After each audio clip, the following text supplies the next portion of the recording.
Good night, friends. I'm gonna start opening my videos like that because without fail, I am always recording in the wee hours of the night.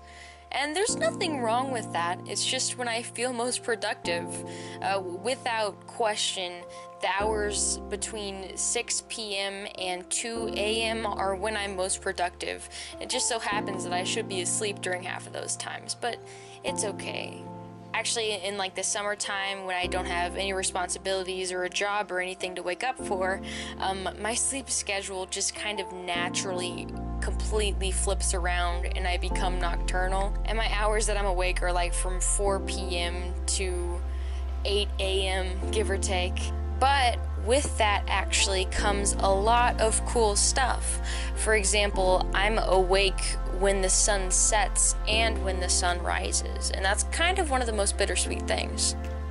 It's bittersweet because it's so unbelievably beautiful, but I'm also not going to be able to be awake when it's at its peak and everything because, you know, I still have to sleep sometimes, no matter how much I don't like to admit it. Sleep is kind of an elusive beast for me. I can never seem to have a solid sleep schedule because as soon as I come home from work or from school, super exhausted and tired, but I've got this laundry list of things that I need to do. So I'm like, I'll take a nap, and then I'll wake up from that nap and do the things, and then I end up staying up, like I said, until 2 a.m. doing the things. So it's a little bit of a vicious cycle. But that's okay. We've all got our most productive hours. I just happen to be a vampire. It's no big deal. Except for when I became kind of addicted to Monster Energy drinks. Those things are bad for you. I was chugging at least 2 a day. And I say chugging, but like it was sips here and there, so I wasn't like exploding my heart. And if I'm honest, I still have an occasional one of those days that I cannot get up, but I've made the switch to tea. I can't do coffee. Coffee's too gross. I can't do coffee. I've kind of made the switch to tea. Yeah, I probably like the nighttime so much just because I equate it with so many of my fondest memories. Like when I was young and hanging out with my cousins, who are some of my favorite people in the world, we would stay up like extra late watching horror movies that we shouldn't be watching, you know?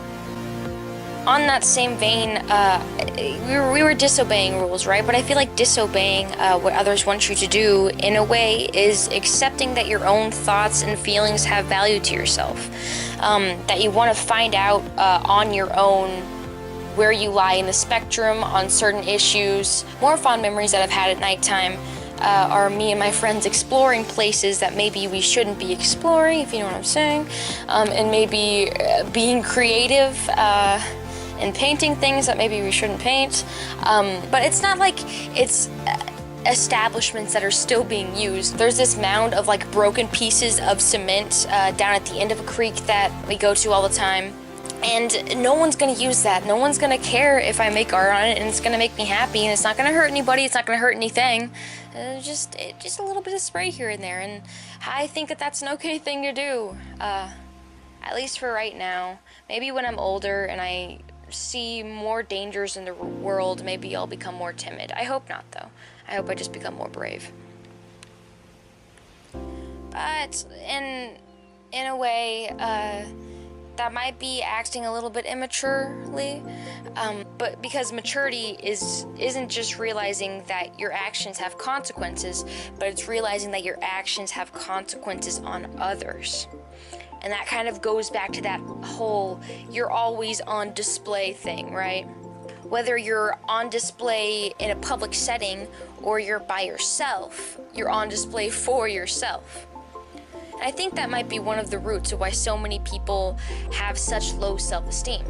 We've all been surprised by someone else's view of ourselves, right? They think you're someone who you really don't see yourself as at all, but that person only gets to see your public thoughts, which are your actions, right? They only get to see and hear what you're doing in front of them. They don't get to see and hear what you're doing in your head. And I know for myself personally, I judge myself on not just my outward actions, but my internal thoughts, my personal thoughts, the ones that maybe I suppress, because we all have that negativity in us. There's got to be a root of that in all of us because of our instinctual nature, right? Nobody else gets to see the deep darkness in the recesses of your mind except for you. And I feel like a lot of us that struggle with self-confidence and esteem set ourselves at. When you fail and nobody sees it, you see it. But I don't think that's right. I don't think we need to be judging ourselves on our thoughts, only our actions. Because even if you're thinking something super dark, if you don't act on that, you're also thinking something positive to counteract that. If you don't act on it, there's something in your mind, whether it be fear of what others will think or what you morally think is right to do, there's something that is stopping you from doing the wrong, which is, I believe, what we should judge ourselves on. The only thing that I believe we should hold ourselves truly accountable for is whether we are trying our complete best at everything. Another thing that I see a lot of people doing is letting themselves get away with low effort for fear of failure. There's nothing you can do about how others are going to perceive you. There's going to be people that don't like you even if you are perfect, so you shouldn't judge yourself for how bad you are at something as long as you're trying your best. And in that same way, you shouldn't judge others as long as they're trying their best. Everybody's terrified, even from those people that are much older than me that I've heard. Most of them are terrified, and I think that that's the way you need to live. You should be scared, because that means you're trying something new. You should be scared, but you should be brave.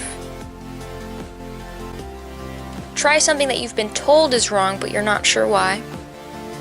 Make something or watch something that you've never seen before. Don't let yourself get comfortable. Educate yourself and form your own opinions.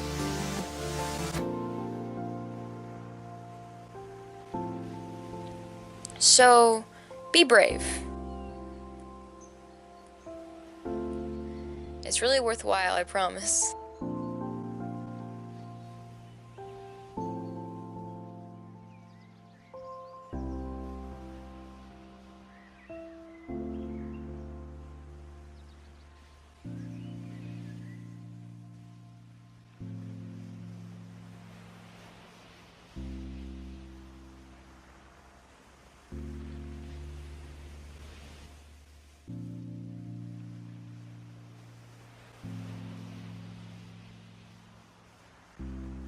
Thanks for watching. Have a lovely night.